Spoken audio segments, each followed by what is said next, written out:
В реках прозрачнее и холоднее становится вода. В лесу уже стоит пряный запах листопада. Оранжевые вязы не понравились ей, и она перекрасила их в фиолетово-пурпурные. Теплоты красок, заливающихся сейчас с леса и рощи. Перекликаются, как будто боятся потерять друг друга. Достаточно. Молодец.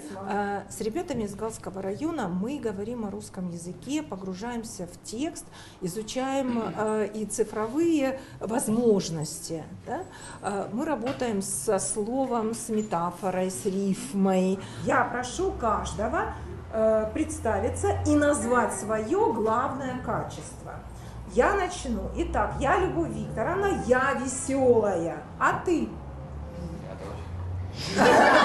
Я дружелюбная. Молодец. Я Марта, я веселая. Ты какой? Веселый. Тоже веселый. Прекрасно, Давид, садись дальше. Сейчас русский язык, он стал, ну, скажем, выше, да, лучше. Ребята хорошо его знают. Не могу сказать, что на уровне с русскими детьми, но, тем не менее, замечательно понимают и подтекстовые связи, и метафору, и стихи мы сочиняем. Наша основная работа проходит осенью. Осенью приезжают в командировку коллеги из университета по разным школьным предметам, ведут курсы повышения квалификации для учителей.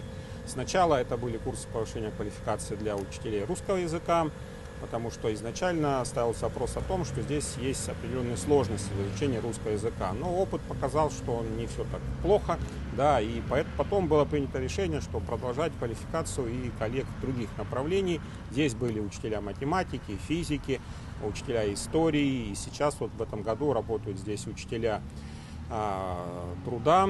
Приехали к вам обучить местных учителей актуальным вопросам в преподавании дисциплин труд-технология и основы безопасности и защиты Родины. В предмете труд-технология тоже у нас нововведение. Работа со станками — это тоже очень важно, но не нужно забывать о том, что мир развивается, новые технологии, это все тоже туда входит, в частности 3D-принтеры, робототехника. Детям это нравится, потому что все-таки это новые технологии, дети больше погружены в это все, чем взрослое поколение. Все новые знания — это очень хорошо, и учителя ваши стремятся к этому, они большие молодцы, проявляют интерес. Мы делимся опытом по реализации предмета безопасной жизнедеятельности. В этот предмет входит несколько блоков. Первое — это чрезвычайные ситуации природного, техногенного характера. Первая помощь пострадавшему, пожары, медицинская помощь, основы начальной военной подготовки. Потом время тоже меняется, к сожалению, оно становится более конфликтным, да, вот у нас происходят военные конфликты на всей нашей планете, поэтому надо знать, как вести себя в тех или иных ситуациях. У нас процесс жизни, он связан с различными опасностями, и надо научить подрастающее поколение, как можно минимизировать эти опасности и как более правильно себя вести при возникновении тех или иных опасностей.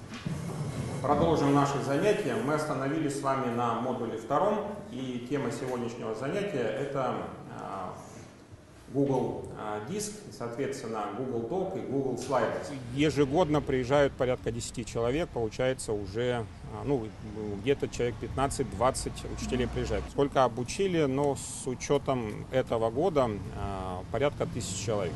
Коллеги приезжают и распространяют здесь, в Абхазии, лучшие практики российского образования.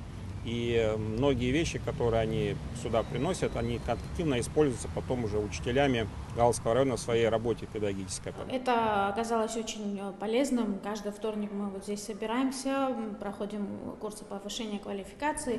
И компьютерная грамотность очень современный элемент на сегодня, потому что сегодня как бы все проходит в цифровом формате.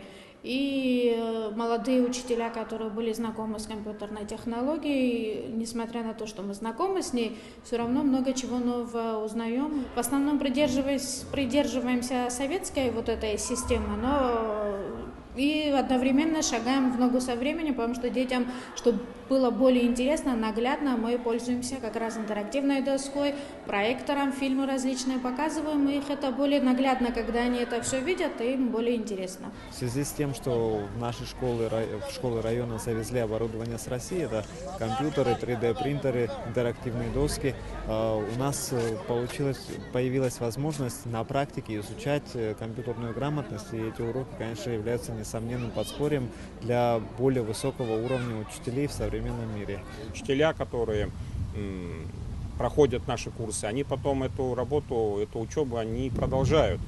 Многие учителя участвуют потом в международных конференциях, которые проводит наш университет, поступают, опять же, обучаться в наш университет на курсы повышения квалификации дополнительно. Также дети под руководством этих учителей принимают участие в различных образовательных мероприятиях Российской Федерации. То есть работа видна, она за 3 года уже видна.